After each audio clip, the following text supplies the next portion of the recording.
Як қопча саломи каталонигӣ ба ҳама дӯстдорони Барселона, бозам шуморо дар канали Барсатиҷӣ хайрамақдам мегӯям. Ин каналест ки танҳо ва танҳо дар бораи Барселона хоҳад гуфт. Аммо онро метавонанд мухлисони дилхуд даста ҳатто дастаи Динамо Орпатаголдӣ ва Реал Мадридам тамошо кунанд. Дишаб дар доираи бозиҳои ҷоми Испания дастаи дӯстдоштаи шумо дар Каталония Реал Сосидаро қабул кард. Агар бозиро надида бошед, ҳатман бинед. Агар дида бошед, як бори дигар бинед. Охир ҳеҷ имкон надошт ки Барселона имшаб боидиад. Медонед чаро? Охир имшаб сармураббии Барселона Хавиер Эрнандес Креос машҳур бо исми Хави Мавлуд дошт. Ӯ 43 сола шуд. Мавлуди кумири миллионҳо ба ҳамаи мухлисони Барселона, ба ҳаводорону мухлисони инфиродии ӯ муборак бошад.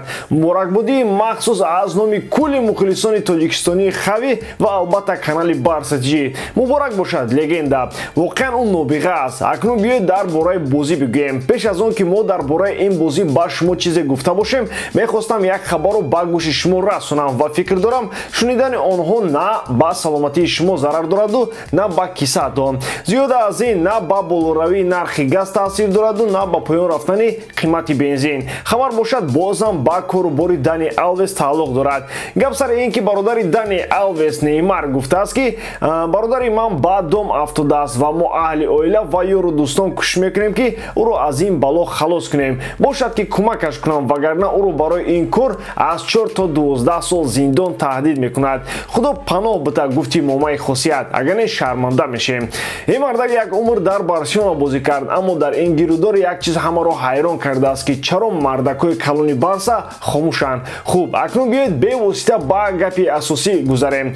Вале пеш аз он ки навори омода кардаи моро бубинед, хуб мебуд як лайки фасон зери ин видео мемонед ва албатта ба муборакбодиҳои мо ки мехоҳем имрӯз именникоро ба рӯзи зодурашон табрик гӯем, шумо ҳам хуш шавед. Агар чунин аст, пас ҳамагӣ 5 дақиқа вақти худро сарфи тамошои ин навор кунед ва хоҳед донист ки имшаб дар Каталония чӣ шуд. Дӯстон, чун ҳамешагӣ сарпарасти видеои мо ширкати 1x мебошад. Дар он ҷо вақт коэффициентҳои баланд ва бонусҳои гуногун шуморо интизор аст. Ҳамчунин нафароне ки то ҳол регистратсия накарданд метавонанд дар аввалин пардохт бо промокоди Барсатиҷӣ соҳиби $100 бонус гарданд. Ссилкаи бозӣ дар комментария. Ба ҳама муваффақият.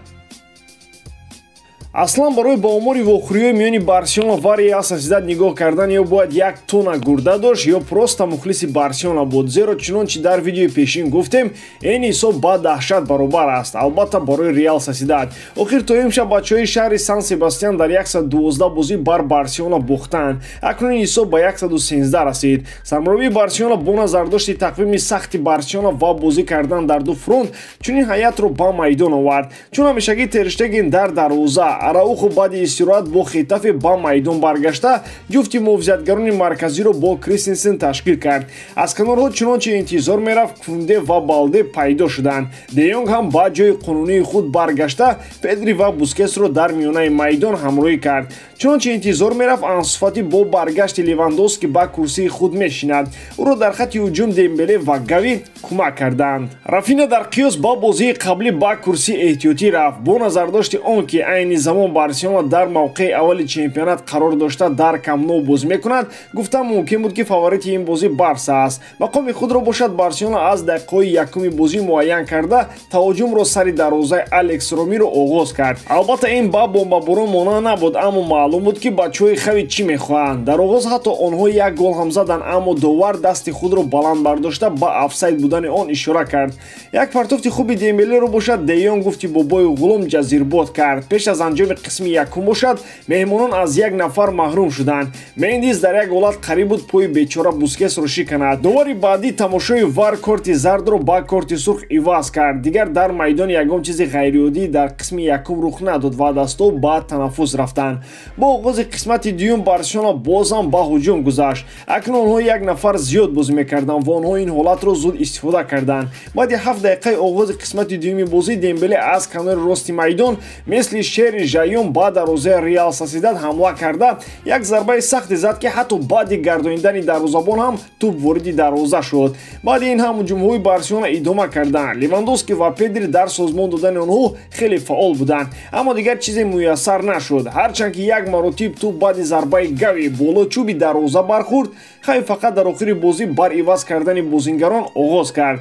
Баъди ҷароҳат бардоштани Педри дар дақиқаи 77 Франк Кеси ба майдон омад. Рафина бошад баъди як дақиқа Балдеро иваз намуд. Фати ҳам дар майдон пайдо шуд, ӯ муаллифи ягона голи бозиро иваз кард. Алонсо бошад Кристенсен камтар мондашударо иваз кард, ҳарчанд ки бозӣ қариб буд ки тамом шуда буд. Агар гӯем ки Реал Сосидад фақат муҳофизат кард, хато мекунем. Дар қисми якум Кубо як зарбаи обдор ба болочӯби дарвозаи Тер Штеген зад ки аз чашмои олмонӣ алов парид. Дар охири бозӣ бошад як иштибоҳи ӯ қариб ба гол оварда расонад, аммо бозам як сейфи хуби ӯ Барсаро наҷот дод. Дар ҳайати Реал Сосидад ҳам качпоҳо кам нестанд, вагарна дар охири бозӣ онҳо имкони хуби баробар кардани ҳисобро доштанд, аммо имшаб шаби Барса буд ки баъди ин ғолибият ба нимфинали ҷоми Испания баромад.